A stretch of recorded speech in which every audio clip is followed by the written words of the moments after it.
Hey boys and girls, here is lesson 10-2, our second lesson in topic 10. And today our lesson's titled Make Line Plots. You will need your workbook, a pencil, multiplication chart, just in case, and a pencil. Some scratch paper never hurt, especially when we're making these line plots. And so go ahead and read your learning goal with me. I can make line plots. Okay, so here's our solve and share for 10-2. We are on page 433. Here we go. A fifth grade class recorded the height of each student. How could you organize the data? Question 1. If all students in the class lay down in a long line, how far would it reach? Question 2. It says make a line plot to solve this problem. So the first thing we need to do is organize our data, then create our line plot, and then figure out how far it would reach. This is a big problem. So why don't you guys go ahead and try to think of a way to organize your data. Remember yesterday we talked about least to greatest. And then try to make your line plot.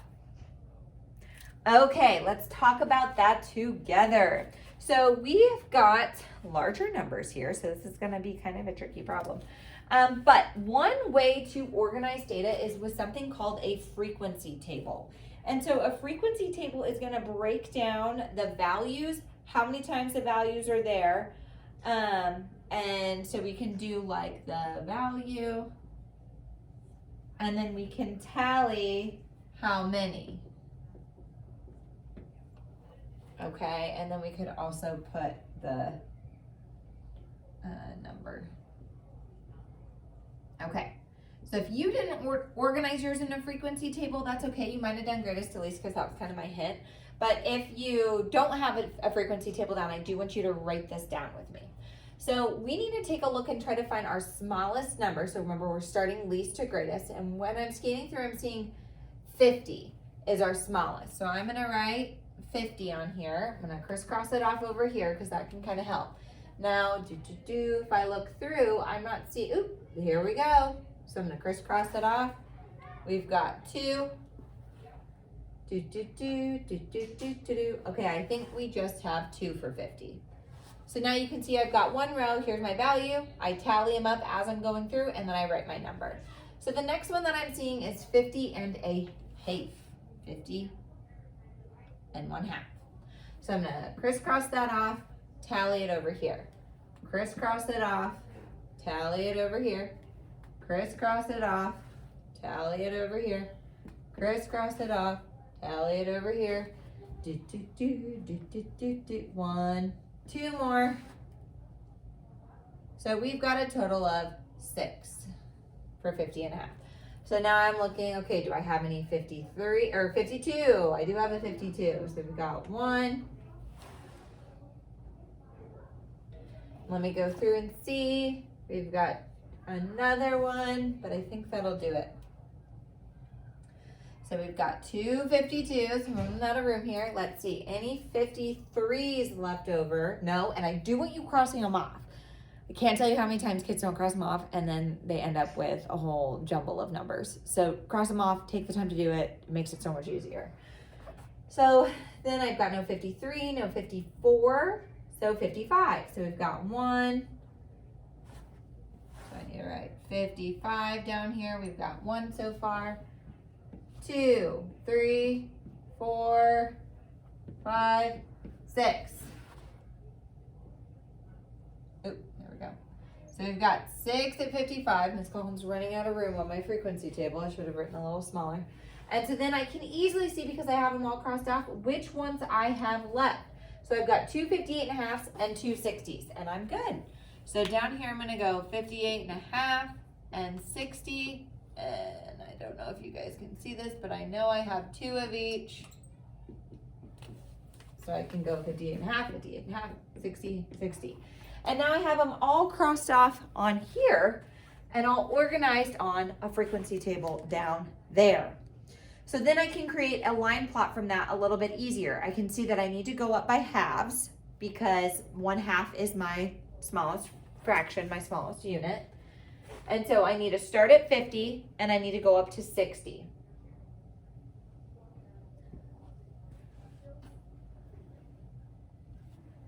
I'm going to move this down a little. I immediately regretted where I wrote that. Okay. I need a little more room. So on this side, I'm going to start at 50, and then we'd have 51, 52, 53, 54, 55, 56, 57, 58, 59. I need a little bit more room. 60.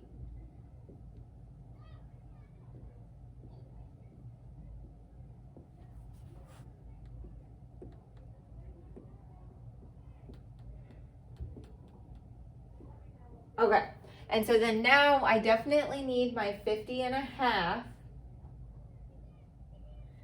And then you can put your little half tick marks in here, but our only other half is 58.5. So for time purposes, I'm not gonna write out all of the other ones, but I'm gonna put my ticks in there. So this is gonna be 58.5.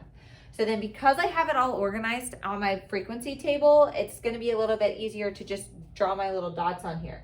So for 50, I know I need 2. I'm gonna make those smaller because I already know I'm gonna run out of room. For 50.5, I need 6.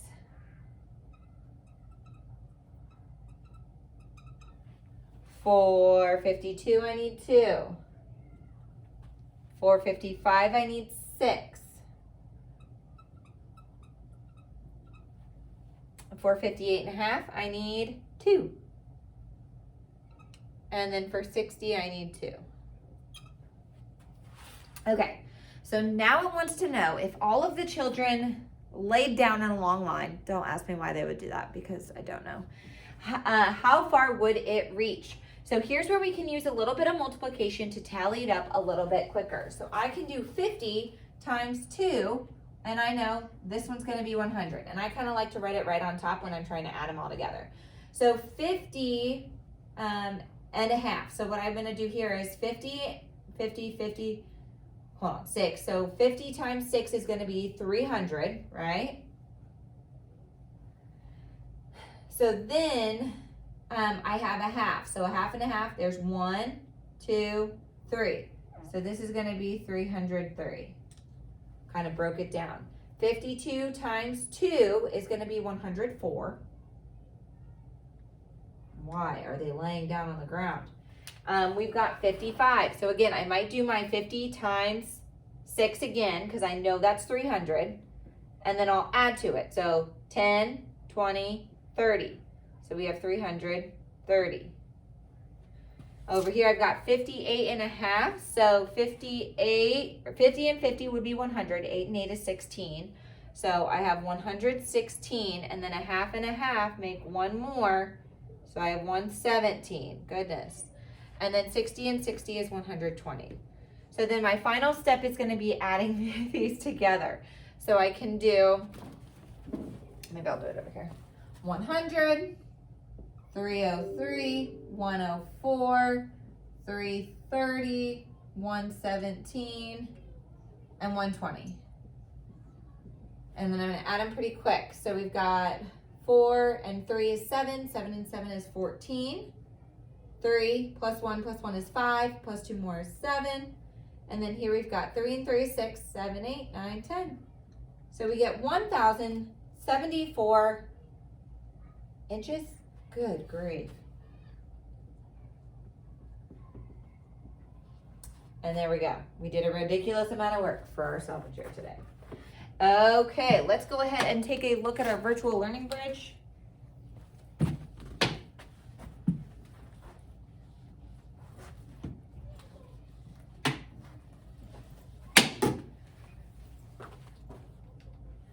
Okay, how can we use a line plot to organize and represent measurement data? So the dogs in Paulina's pet shop have the following weights. The weights are in pounds. We've got them all tallied here. How can we organize this information in a line plot? Let's take a look at what they did down below. So they made a frequency table, right? They've got the pounds, the tallies, and then the frequency in which they occurred. And then they're going to draw their line plot. They saw their smallest increment was 1/4, so they did it using an interval of 1/4. Then mark a dot for each value in the data set. Write the title of the line plot. Weight in dogs. Ooh, that's something we should have done on our last one. I didn't have a title or the pounds, what we were measuring in. Inches should have been down here. Height of student should have been up here. But I could have. Okay, which is the example we just went through. So you just had a long time with that. We're already at several minutes. Okay, so in the line plot of the dog's weight on the previous page, what does each dot represent? Well, each dot represents a dog. Woof. Right? Kind of looks like a bunny rabbit. Whatever. You know what I'm going for, guys. So in the line plot, how do you determine the values to show on the number line? So you can pay attention to the frequency in which they occurred. To show on our number line. So the smallest and largest, right? Number. So we got to start at whatever our smallest weight is and then go to whatever our largest weight is. So for question 3, you're going to draw a line plot to represent the data. So you are going to have to look at, you already have a frequency table. We've got 3.5, 5 1/4, 7, and then 8.5. So we're going to end up breaking this down into, we'll have to start at 3.5, but we got to break it down into fourths. So we could start here, 3.5, but then we're going to need 3 3/4, and then we would have 4. And then I want you to continue to go up from there and then put your dots in that we've got for our tally there. You can pay attention to the frequency. And we will go over the answer in group. But give it a try. I do want you to write it down.